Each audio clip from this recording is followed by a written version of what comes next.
안녕하세요. 책한민국입니다. 오늘 소개할 책의 제목은 당신 없이는 못 살아, 당신 때문에 못 살아입니다. 지은이는 변상규, 출판사는 킹덤 북스입니다.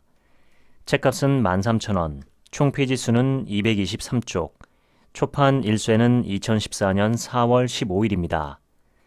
지은이 소개를 하겠습니다. 변상규. 이 책의 저자 변상규는 국제 코스타 강사이며 총신대학교와 침례신학대학교 평생교육원에서 강의하고 있다. 전국 극동방송 크리스찬 카운슬링 전문 강사로 섬기고 있으며 대전 유성에서 변상규 대상관계연구소 소장으로 개인상담 및 부부치유 사역에 힘쓰고 있다. 정신분석학 전문가협회 정회원이며 현대정신분석연구소 심리치료사 과정을 수료하였다. 지은 저서로는 마음의 상처 심리학, 내 안에서 나를 보다, 자아상의 치유, 마음도 체한다 등이 있으며 번역서로는 폐소공포증이 있다. OECD 국가 중 미국 다음으로 이혼율 증가율이 가파르게 상승하는 현실은 우울증 증가율 및 자살률 1위의 현실과 무관하지 않다고 생각합니다. 결국 불행한 가정의 시작은 불행한 부부 사이에서 시작됩니다.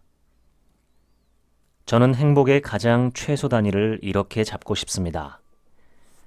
서로 적대감 갖지 않기. 가족끼리, 부부 사이에서 서로가 서로에게 적대감만 갖지 않아도 행복할 수 있습니다. 서로가 서로에게 욕설을 하거나 분노나 적개심을 품거나 억울한 마음을 품지 않는 것이 가장 기본적으로 중요합니다. 그 다음에는 대화, 특히 어느 정도의 일상적인 대화가 가능하다면 그것도 괜찮은 행복입니다.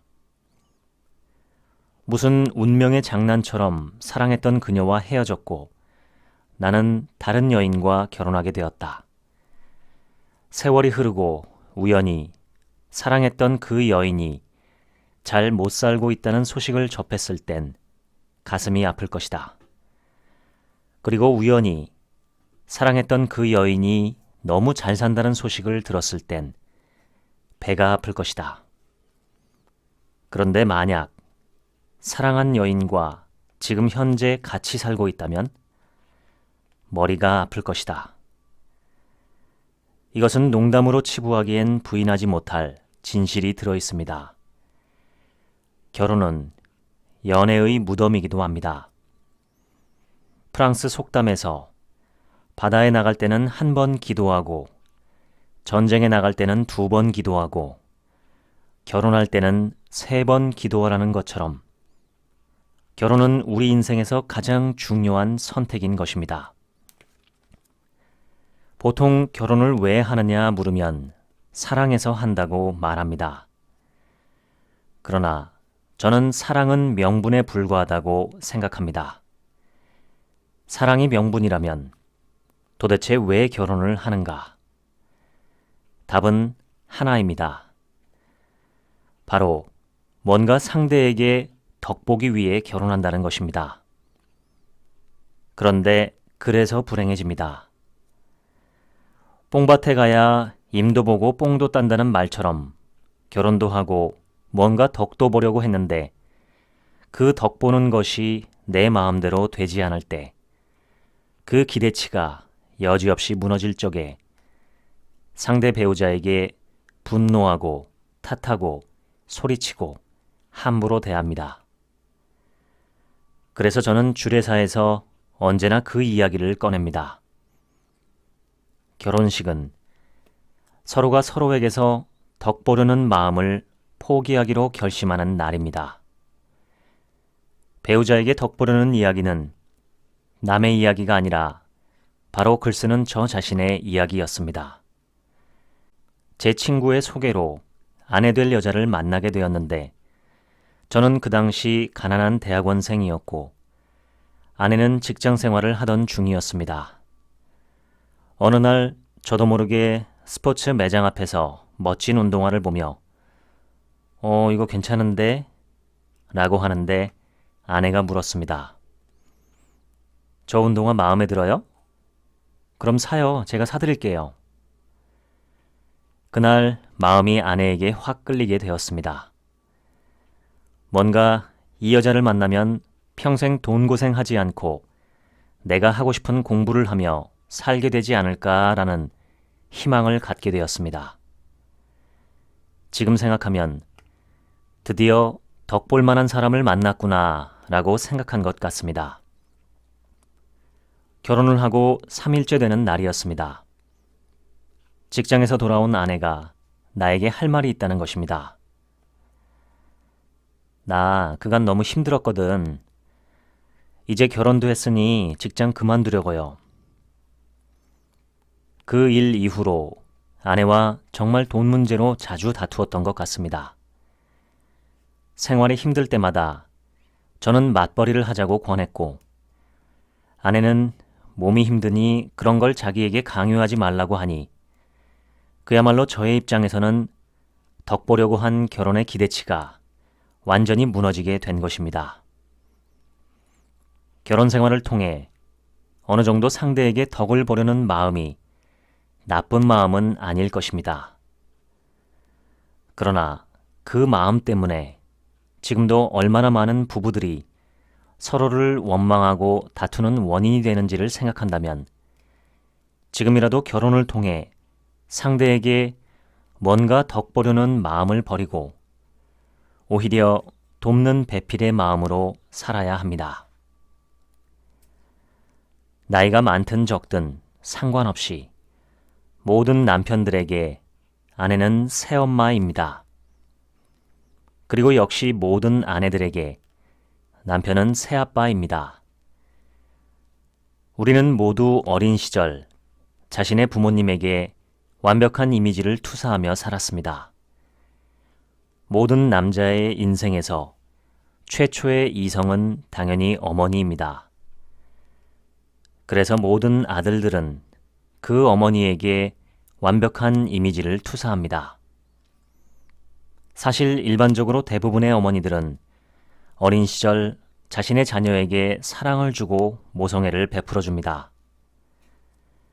그런 사랑을 받고 자란 자녀들은 자신의 어머니를 완벽하게 자신을 품어주고 사랑해주는 대상으로 인식합니다. 그러다 차츰 나이가 들면서 어머니가 내 마음 같은 분이 아니라는 실망을 하게 되죠. 그래서 아이들이 떼를 쓰는 것입니다. 땡깡의 본질은 다름이 아니라 왜 엄마는 내 마음 같지 않은 거야? 입니다. 분명히 응애 하면 다 알아서 내 모든 필요와 욕구를 채워주신 어머니가 어느 날부터 자꾸 말을 하라고 하고 너 스스로 알아서 하라고 하십니다. 모든 부부는 서로 사랑에 빠지는 순간 아이처럼 행동합니다. 아이처럼 웃고, 아이처럼 즐겁고, 아이처럼 놀고, 아이처럼 울고, 아이처럼 삽니다. 그래서 모든 부부들은 아이의 상태로 퇴행합니다. 그리고 의식에서는 상대가 나의 연인이요, 아내요, 남편이지만 무의식에서는 상대가 내 새엄마요, 내 새아빠가 되는 것입니다. 나이가 많아도 적어도 상관없습니다.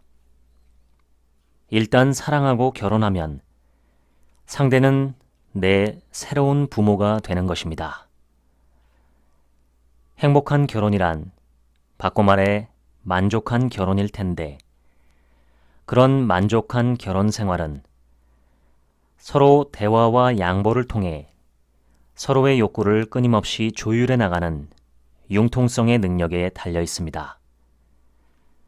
결국 결혼은 소통의 능력에 의해 좌우된다 할 수 있겠습니다. 자신의 배우자에게 불현듯 화가 나거나 큰 실망감이 느껴지거나 갑작스러운 배신감 같은 것이 느껴질 때는 반드시 그러한 증세의 원인이 자신도 모르는 저 무의식 밑에 가라앉은 어린 시절의 트라우마나 상실감 혹은 소외감에서 비롯된 것은 아닌지 곰곰이 생각해 볼 일입니다. 우리의 어린 시절과 배우자와의 관계는 깊은 연관성을 맺고 있습니다. 이런 사실을 제대로 파악하고 인식하고 이해하는 것이 매우 중요합니다. 영국의 존 볼비라는 심리학자가 있습니다. 우리가 익히 아는 프로이트라는 심리학자보다 더 대중적인 인기를 누리는 심리학자가 볼비였습니다. 볼비의 심리학은 추상적이거나 어렵지 않고 분명하고 확실한 근거를 갖고 인간의 행동과 마음을 관찰했기 때문입니다. 그가 창안한 이론을 우리는 애착 이론이라 부릅니다. 이러한 애착과 밀접한 관련이 있는 것이 바로 친밀함입니다. 제가 부부관계에서 가장 중요하게 여기는 세 가지가 있습니다. 신뢰, 대화, 친밀함이 그것입니다. 신뢰와 대화가 잘 통한다면 그 결과로 부부에게 자연스럽게 주어지는 것이 바로 친밀함이라는 선물입니다. 친밀함은 관계의 핵심이라 할 수 있습니다. 관계는 크게 경계선과 친밀함으로 구성되어 있습니다. 너무 경계를 그으면 친밀함이 사라지고 또 너무 친밀하면 경계선이 구분되지 않습니다. 그러므로 친밀함과 경계선이 적절하게 줄다리기를 하는 것이 관계의 구조라 볼 수 있습니다. 지금 우리 한국 사회는 점점 부부들이 서로에 대해서는 에너지를 인색하게 사용하고 자녀에 대해서는 너무 관대하게 에너지를 사용하고 있습니다. 그렇기 때문에 자녀들이 결혼을 하여 집을 떠나게 되면 아내들은 대부분 빈 둥지 증후군을 겪게 됩니다. 그리고 그때부터 자녀의 결혼 생활까지 개입하려고 합니다. 결혼을 시켜놓고도 여전히 마마보이, 마마걸을 만들고 있는 것입니다. 친밀함의 반대가 고립감입니다. 애착 이론에서는 인간도 포유류로 분류합니다. 그런데 모든 포유류들은 공통적인 특징이 하나 있는데 그것은 포유류가 가장 두려워하는 것이 바로 고립감이라는 것입니다. 특히 사람은 고립감을 느끼면 망상이나 염려, 두려움이 심해져 정상적인 사고를 할 수 없으며 왜곡된 망상 세계 속으로 빠져들어갑니다. 그러한 것들은 결국 우울증을 불러들이고 우울증이 오래 지속되면 웃음을 잃어버린 비참한 삶을 살아가게 됩니다. 애착 이론의 창시자 존 볼비는 젊은 시절 도벽으로 죄를 지은 44명의 비행 청소년들에 관해 연구하다가 이들이 어린 시절에 한 명도 제대로 된 애착 경험을 하지 못했음을 인식하게 됩니다. 그러면서 애착이라는 주제가 한 인간의 삶에서 얼마나 강력한 영향을 미치는지 연구를 거듭했습니다. 인생을 살면서 가장 중요한 것이 사랑이라고 하지만 그 사랑의 뿌리에 해당하는 것이 바로 애착입니다. 안정 애착과 불안정 애착의 패턴이 굳어지는 시기는 대략 18개월 전후라고 말을 합니다. 출생 후 36개월 전후, 그러니까 대략 3세 이전까지는 같이 있어주고 돌봐주고 놀아주며 애착의 질을 건강하고 튼튼하게 만들어 주어야 한다고 말합니다. 아기들은 반드시 민감하게 반응해 줄 수 있는 대상을 필요로 합니다. 일관성을 갖고 말입니다. 그렇게만 해줄 수 있다면 아기들은 안정 애착아로 자랄 가능성이 높습니다. 아기만 그런 것은 아닙니다. 누가 좋은 배우자인가? 배우자의 요구에 민감하게 반응하는 배우자입니다. 애착 이론에서는 인간의 건강한 삶을 만드는 기초적인 4가지 진료가 있다고 말합니다. 그 4가지 진료는 아래와 같습니다. 1. 수유. 우선 아기는 엄마의 젖을 잘 빨고 잘 먹어야 합니다. 엄마의 젖가슴이 한 아기뿐만 아니라 그 아기가 성장하여 세상을 살아가고 사람들과 관계하는데 얼마나 중요한 것인지를 연구한 이가 바로 애착 이론의 창시자인 존 볼비의 슈퍼바이저, 즉 분석 감독이기도 했던 멜라니 클라인이었습니다. 2. 눈빛. 이 부분은 자기심리학의 창시자 하인즈 코허덱에서 나온 개념입니다. 아기가 옹알이를 하면서 최초의 자기됨을 표현할 적에 아기를 돌봐주는 엄마가 아기를 바라보며 반응해주면 아기의 내면에 핵심이 되는 셀프의 요소가 건강하게 응집된다고 코엇은 말합니다. 쉽게 말해 엄마의 눈빛이 아기의 정신세계를 건강하고 밝게 구성한다는 것입니다. 3. 접촉. 애착과 접촉의 상관성을 연구한 해리 할로우의 원숭이 실험을 언급하지 않을 수 없습니다. 할로우는 당시 프로이트의 리비도 이론에 제동을 건 학자였습니다. 프로이트에 의하면 인간은 쾌락의 원리에 의해 살아가기에 유아기에는 엄마의 젖가슴을 빠는 쾌감이 중요하다고 보았습니다. 그런데 이런 심리 성적 발달론을 반박한 사람이 해리 할로우입니다. 이를 실험으로 증명하기 위해 할로우는 낳자마자 어미로부터 분리한 후 약간 성장한 새끼 원숭이를 실험실에 집어넣었습니다. 한 방에 칸막이가 나눠진 곳 왼편에는 철사로 만든 어미 모양을 만들어 놓고 새끼 원숭이가 입으로 빨면 우유가 나오도록 설계하였고 오른쪽에는 입으로 빨아도 아무것도 나오지 않지만 몸 전체를 벨벳 담요로 감싼 어미 모양을 만들었습니다. 문을 열자마자 새끼 원숭이는 일단 철사 모양의 어미에게 다가가 젖을 빨았습니다.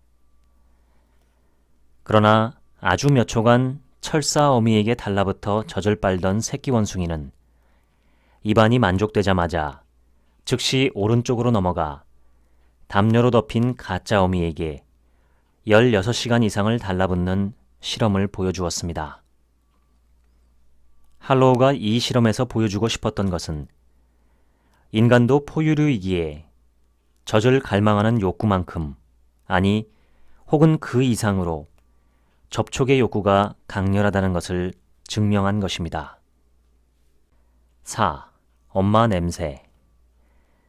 3년간 충분히 엄마의 몸냄새, 젖냄새를 맡고 살아가는 아이들이 그렇지 못한 아이들에 비해 정신적으로 건강하다는 보고가 있습니다.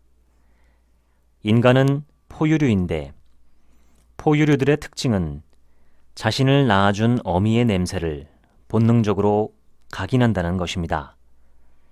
다시 말해 냄새를 통해 이 사람이 내 엄마구나 하고 확인한다는 것입니다. 동물 심리학자인 콘라드 로렌츠의 거위 실험에 의하면 조류들은 알에서 나오자마자 맨 처음 본 대상이 어미가 된다고 합니다. 조류들은 시각으로 어미를 각인하고 포유류들은 냄새로 어미를 확인한다는 것입니다. 그래서 출생한 이후에도 아기들이 유아기 내내 엄마를 가까이 하고 엄마의 몸 위에서 놀고 엄마의 몸을 탐색하며 자랄 때 그렇지 않은 아이들보다 정서적으로나 심리적 혹은 인지적으로 더욱더 건강하고 발달도 빠르다는 보고가 있습니다. 사람은 그게 누구이든 간에 그렇게 바라봐 줄 때 바라봐 준 만큼의 사람이 되어간다는 말이 있습니다. 한심한 사람으로 바라보면 한심한 사람이 될 것이고, 격려해주고 사랑해주면 격려받고 사랑받을 만한 사람으로 변해간다는 것입니다. 우리는 정말 우리의 배우자를 어떤 눈빛으로 바라보고 있는지 오늘 거울 앞에서 확인해 볼 일입니다. 사랑해서 만지는 것이 아니라 만져야 사랑한다는 말이 있습니다. 제 주변에도 많은 분들이 제가 부부싸움을 해서 어디서부터 풀어야 할지 모를 때는 그냥 뒤에서 아내를 안아주라는 이야기를 많이 하셨습니다. 인간은 포유류입니다. 포유류의 특징은 하루에 의미 있는 접촉을 3회 이상 하지 않으면 뭔가 허전하고, 뭔가 우울하고, 뭔가 슬프며, 뭔가 공허한 마음을 느끼게 된다는 연구 결과가 있습니다.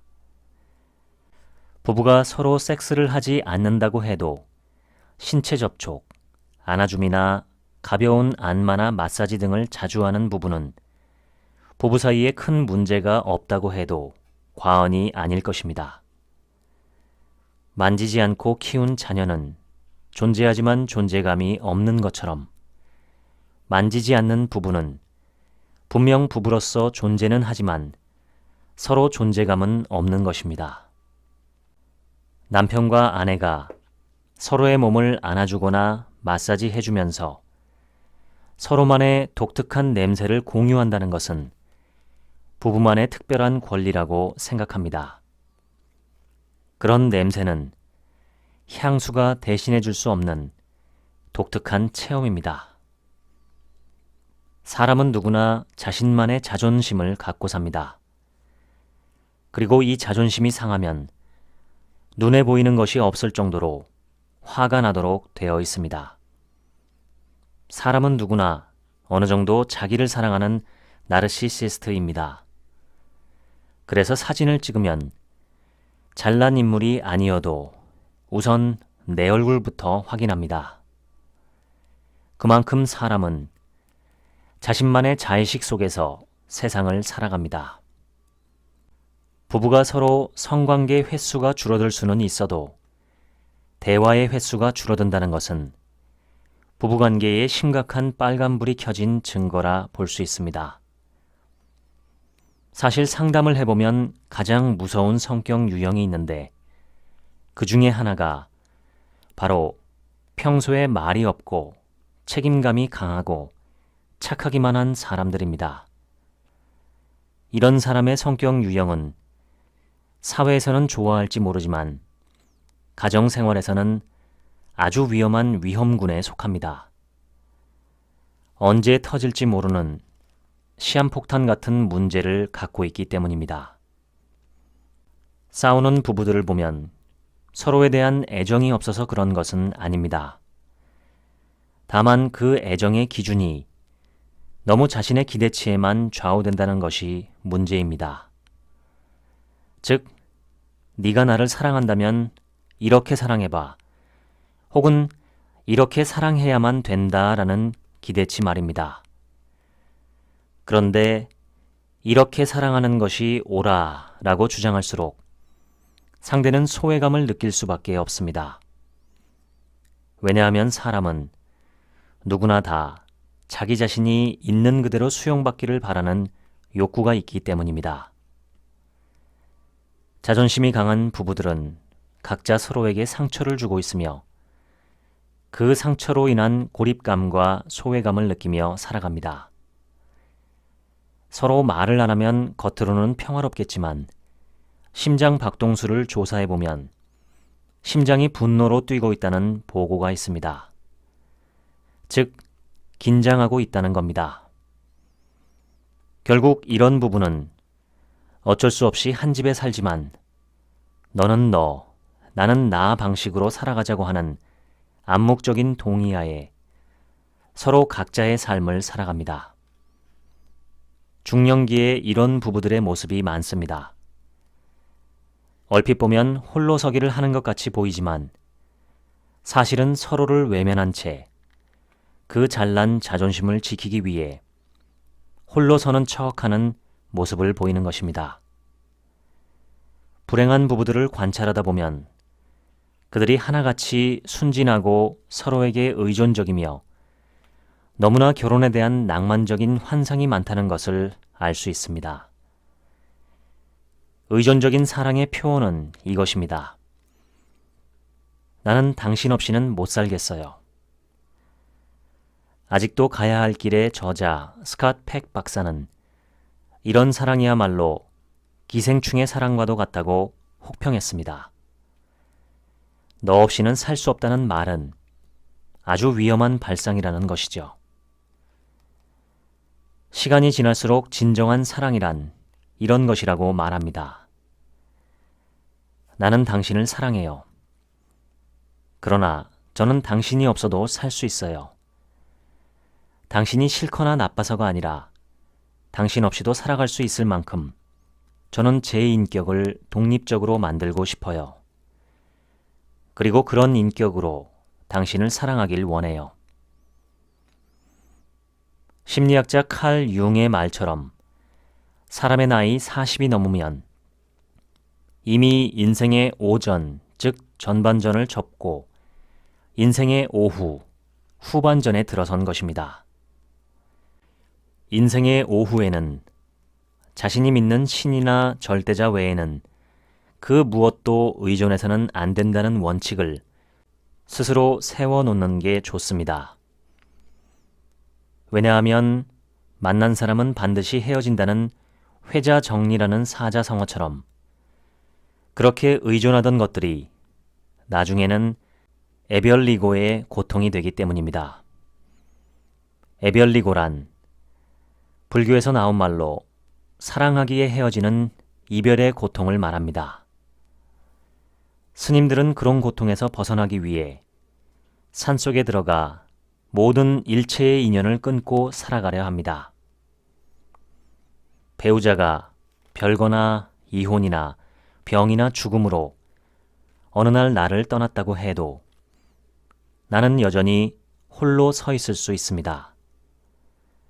나는 홀로 선 채로 내가 가야 할 삶의 길을 무소의 뿔처럼 가면 그만인 것입니다. 부부관계 역시 인간관계라고 생각합니다. 모든 인간관계에서 가장 중요한 대전제는 사람에 대한 연민의 마음이라고 믿습니다. 그래서 사랑의 세 종류로 애정, 우정, 동정이 있는데 결혼 초에는 애정으로, 결혼 중년에는 우정으로, 결혼 노년에는 동정으로 살아야 한다고 합니다. 부부관계에서 가장 근본은 신뢰감이고 그보다 더 좋은 것은 친밀감인데 남자는 친밀감을 그리워하면서도 동시에 친밀함을 힘들어합니다. 즉, 남자는 어느 정도 자신이 바라는 친밀함이 채워졌다고 생각하면 한 발을 빼는 경향이 있습니다. 반면에 여자는 자신이 원하는 친밀함이 채워졌다고 생각되면 더욱 깊은 친밀함을 느끼려고 더 다가온다는 것입니다. 그러면 남자는 좋은데 뭔지 모를 숨막힘이 느껴집니다. 대상관계 이론이라는 분야가 있습니다. 현대 정신분석학이라 하기도 하고 심리치료 분야 중 가장 임상적으로 인정을 받는 학문이 대상관계 이론입니다. 그 이론 중에 투사적 동일시라는 독특한 용어가 있습니다. 공을 던지듯 내 감정을 상대방에게 던지는 행위를 투사한다고 말합니다. 그런데 주로 자기 내면에 좋지 않다고 느끼는 감정을 투사합니다. 투사하여 나처럼 상대방을 동일시하는 것, 즉 상대방을 나처럼 만드는 행위를 투사적 동일시라고 말합니다. 사람의 감정은 전염성이 높습니다. 특별히 부부 사이의 감정은 더욱 전염성이 높습니다. 그래서 부모의 정서가 우울하고 어두우면 그러한 정서는 자녀에게 반사되어 100% 그 자녀도 그 부모와 같은 정서를 공유하도록 되어 있습니다. 투사적 동일시를 경계해야 할 이유는 이것입니다. 투사적 동일시는 세대를 타고 내려가기 때문입니다. 잘 웃지 않고 말이 없는 할아버지 할머니는 역시 잘 웃지 않고 말 없는 아버지 세대를 만듭니다. 그리고 그 아버지는 역시 말 없고 잘 웃지 않는 자녀들을 만듭니다. 그런 집안에서는 웃는다는 것이 수치스럽고 천박한 감정이라고 생각하는 무언의 가족 규칙이 생겨나기 때문입니다. 그런 가정의 가장 큰 비극은 오직 가족이라는 울타리에서 누릴 수 있는 편안함과 친밀함을 잃어버린다는 것입니다. 프로이트는 이런 말을 했습니다. 성욕은 자기를 보존하려는 본능이요. 분노는 자기를 보호하려는 본능이다. 남자들이 욱하는 분노를 표출하는 경향이 많다면 여자들은 짜증과 삐치는 행동으로 분노를 드러냅니다. 짜증과 삐치는 행동을 심리학에서는 수동적 공격성이라고 부릅니다. 인간관계에서 가장 조심해야 할 것이 있다면 저는 주저함 없이 바로 화라고 말씀드리고 싶습니다. 분노 자체가 불같습니다. 다 태워버리기 때문이지요. 분노에 대한 아주 분명한 정의가 있습니다. 분노는 기대치에 대한 좌절이다. 서로에 대한 기대치가 있었는데 이것이 크게 좌절될 적에 화를 내고 싸우게 된다는 얘기입니다. 사람은 각자마다 자신만의 로맨스 신화를 만들고 살아갑니다. 이런 로맨스 신화 속에는 자신만의 자아 도취적인 나르시시즘이 들어 있습니다. 결혼하기 전의 삶이 불행하면 불행할수록 이런 나르시시즘과 로맨스 신화는 더욱 강화된다는 특징이 있습니다.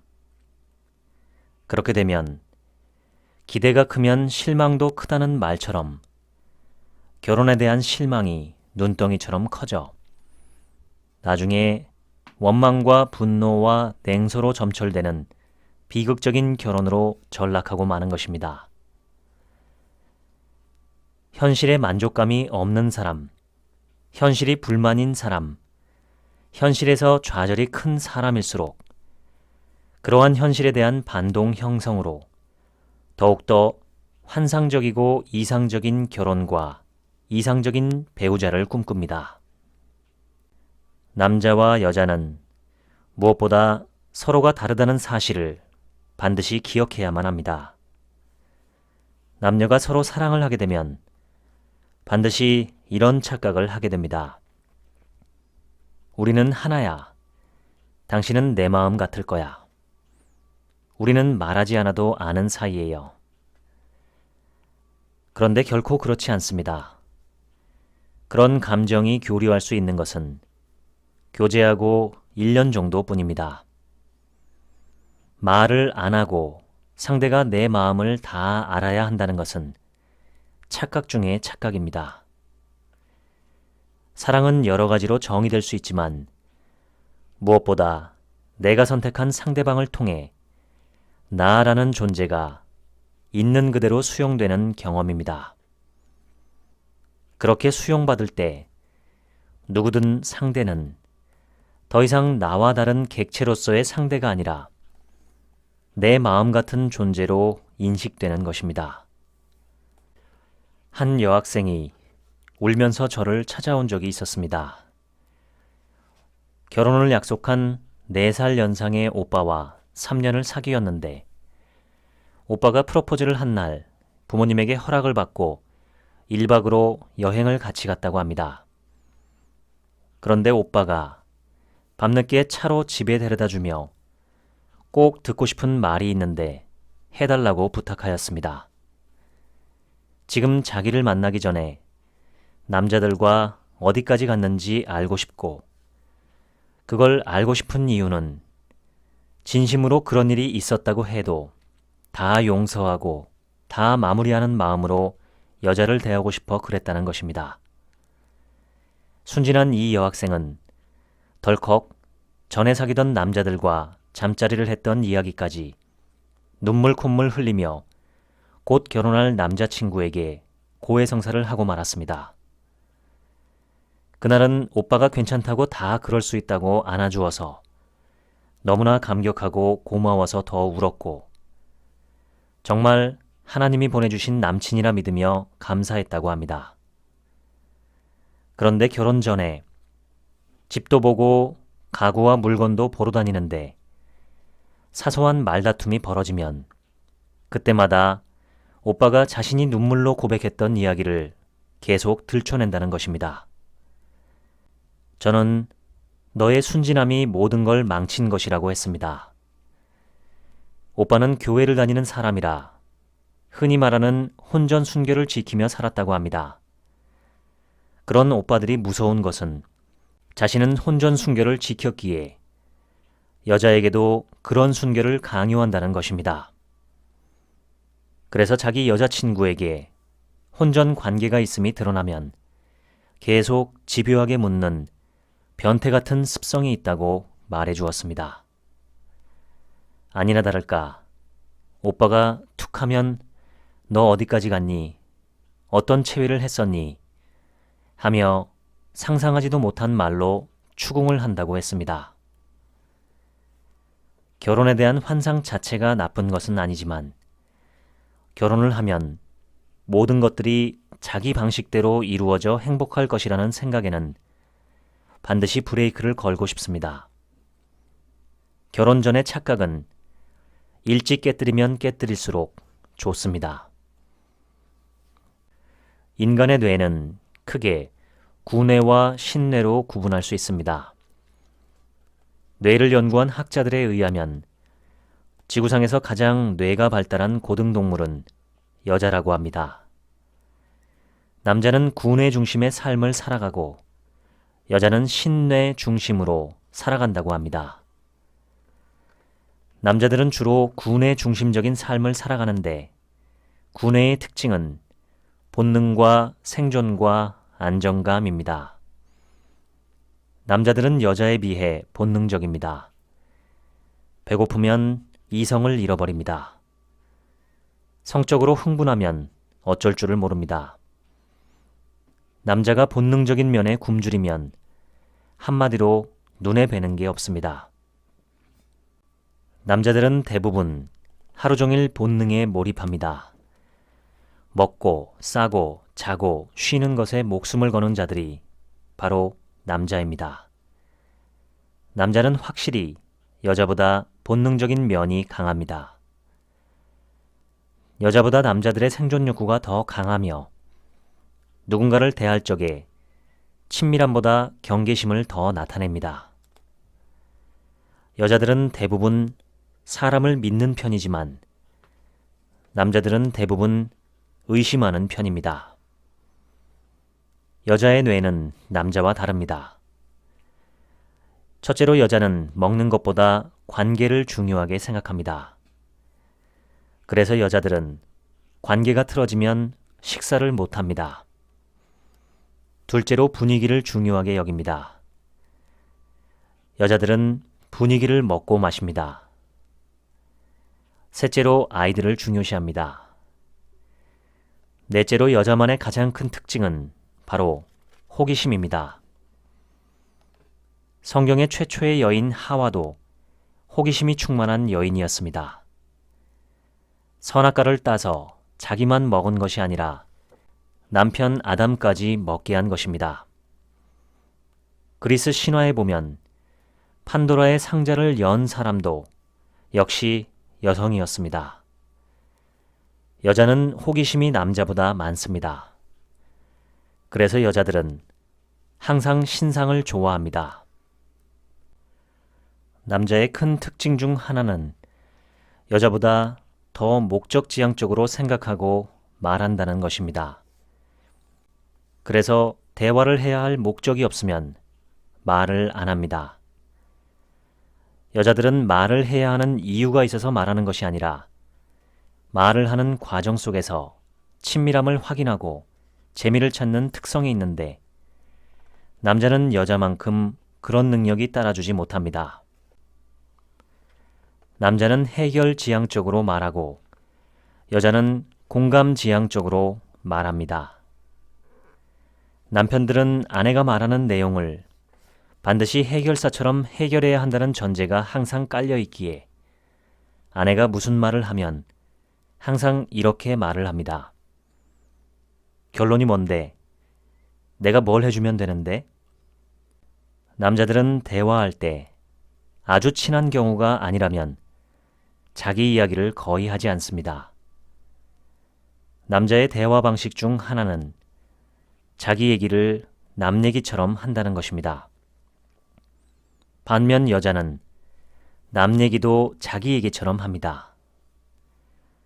또한 여자들은 별것도 아닌 작은 것을 갖고 길게 대화할 수 있는 탁월한 능력자들입니다. 남자들 대화하는 것을 가만히 보면 남자의 대화는 하나같이 정치, 경제, 문화, 사상을 이야기합니다. 결코 자기 이야기를 꺼내놓지 않습니다. 이런 말이 있습니다.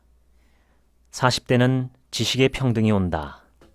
배웠든 안 배웠든 살아온 경험이 있기에 학력에 관계없이 아는 게 비슷해진다. 50대는 외모의 평등이 온다. 잘생겼든 못생겼든 늙어가기 시작하는 마당에 그 얼굴이 그 얼굴 아닌가? 60대는 성의 평등이 온다. 남자는 여성 호르몬이, 여자는 남성 호르몬이 많아지기에 부끄러움이 사라진다. 누가 남자인지 여자인지 구분이 안 간다. 70대는 건강의 평등이 온다.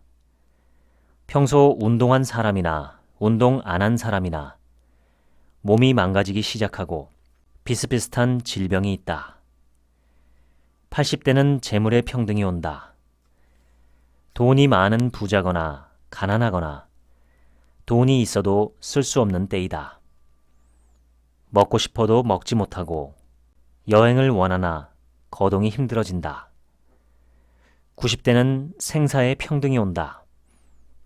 눈 뜨고 있으나 감고 있으나 죽으나 사나 그게 그거다. 분석 심리학자 칼 융이 있습니다. 융은 서양의 심리학자였으면서도 동양의 정신을 사랑한 사람이었습니다. 그는 세상 모든 만사를 중국의 고전 주역에서 설명한 것처럼 대극적 관점에서 보았습니다. 대극이란 정반대를 의미합니다. 빛이 있으면 어둠이 있고 선이 있으면 악이 있고 낮이 있으면 밤이 있으며 해가 있으면 달이 있고 동이 있으면 서가 있고 남이 있으면 북이 있다. 융은 우리의 삶에서 이런 대극적인 상황이 발생하는 시기를 중년의 시기로 보았습니다. 40 이전을 인생의 오전이라 하였고 40 이후를 인생의 오후라 하였습니다. 융은 40 이전에 살았던 인생의 모든 문법이 40 이후에는 달라진다고 말합니다. 누구나 40 이전에는 세상을 살아가며 투쟁하고 갈등하고 경쟁하며 집착하고 성취지향적이고 자신만의 개성을 추구한다고 말합니다. 인생의 오전에는 자아를 강화시키는 방향으로 삶을 살아가는데 그런 자아가 가장 중요하게 생각하는 것은 인생의 승리요 성공이라는 것입니다. 남과 경쟁하고 투쟁해서 기어코 내 뜻을 이루고 성공하는 삶을 지향한다는 것입니다. 반면 인생의 오후에도 그런 삶의 지향성을 갖고 살면 그런 사람은 삶이 병들어 버린다고 말합니다. 인생의 오후에는 투쟁이 아닌 화해, 소유가 아닌 배품, 현실이 아닌 초월, 계산이 아닌 신비, 지금이 아닌 영원, 이득이 아닌 의미를 추구하는 삶으로 삶의 가치를 전향해야 한다고 말합니다. 인생의 오전의 문법을 갖고 인생의 오후를 살 수 없다고 융은 역설합니다. 인생의 오전에서 중요했던 가치를 고집하며 인생의 오후를 살려고 할 때 반드시 오는 정신적 질환을 융은 신경증이라고 했습니다. 융은 신경증을 프로이트처럼 성적인 억압의 결과로 본 것이 아니라 삶의 가치를 일방적으로 한쪽으로 치우치게 살아온 결과로 본 것입니다. 인생이란 어느 시점에서 반드시 거듭남이 요청됩니다. 낡은 자아를 버리고 성숙하고 더 큰 새로운 자아로 재탄생해야 한다고 융은 말합니다. 여기에는 새로운 자아가 탄생하는 심한 고통이 수반됩니다. 그래서 중년엔 익숙한 것에서 벗어나기가 요청됩니다. 중년은 인생의 후반전이 아니고 또 한 번의 생애이기 때문입니다. 중년의 가장 큰 특징은 아마도 젊음의 상실일 것입니다. 두 번째 특징은 죽음에 대한 불안의식을 들 수 있습니다. 우리는 아이들에게 철이 없다고 합니다. 그러나 중년기에는 철이 들 수밖에 없습니다. 몸이 무거워져 중력의 지배를 받을 뿐 아니라 남편, 아내, 부모님이나 친구, 동창 등의 갑작스런 죽음에 대한 충격을 받기 때문입니다. 미국의 유명한 대체의학자 디펙 초프라가 이런 말을 한 적이 있습니다. 우리는 어릴 때부터 우주가 어떻게 존재하는지, 인간이 어떻게 살아가는지, 삶이라는 것이 무엇인지에 대해 많은 가르침을 받고 살아왔다. 그러나 그 누구도 왜 우주가 존재해야 하는지, 왜 사람이 존재하는지, 왜 살아야 하는지를 알려준 사람은 없었다. 중년의 시기에는 이렇게 오래 묵혀둔 고민, 왜에 대한 나름대로의 고민을 정리하는 시기이기도 합니다. 중년의 세 번째 증세는 바로 역할에 대한 혼란입니다. 사춘기에는 내가 누구일까를 묻습니다. 정체성에 대한 고민입니다. 중년기, 사추기에는 내가 누구였을까를 묻습니다. 이제까지 살아온 모든 역할을 떠나 진정한 자신의 본질이 무엇인지를 고민하게 된다는 것입니다. 융은 인생의 오전을 살면서 자아가 만든 수많은 가면, 페르소나를 내려놓고 저 무의식 깊은 곳에서 울리는 자기, 셀프의 음성에 귀 기울여 보라고 말합니다. 우리가 훌륭한 부모가 되는 것이나 좋은 남편이나 아내가 되는 것, 직장에서 듣는 칭호에 맞게 살아가는 것이 필요하지만 융은 그런 것들은 가면으로서 삶의 에너지를 지나치게 그런 것을 유지하려는 데만 신경을 쓰면 나중에는 신경증이 생긴다고 경고합니다. 그러한 신경증은 결국 우리 삶의 에너지를 지나치게 한쪽으로 치우치게 한다는 것입니다. 그렇게 되면 균형 잃은 삶이 된다고 말합니다. 중년기는 내가 해왔던 역할과 나 자신을 분리시켜 이해해보는 마음의 여유와 반성이 절실히 요청되는 시기입니다. 중년기를 연구하는 학자들에 의하면 인생의 오후는 우리 각자의 내면에 있는 찌꺼기가 모두 다 올라오는 시기라고 말합니다. 숨겨진 광기가 출현하기도 합니다. 즉, 낯설은 느낌들이 마음에서 느껴진다는 것입니다. 죽음은 살아있는 모든 생물이 두려워하는 것입니다. 죽음학을 만든 엘리자베스 퀴블러 로스라는 분이 계십니다. 그분은 이렇게 말했습니다. 우리가 모두 눈송이와 같다는 것을 깨달을 때 인생은 풍요로워진다. 우리 한 사람 한 사람은 절대적으로 독특하고 절대적으로 아름다운 존재이다. 그리고 우리는 잠시 이 세상에 머물러 있을 뿐이다. 지금까지 당신 없이는 못 살아, 당신 때문에 못 살아 소개해드렸습니다. 감사합니다.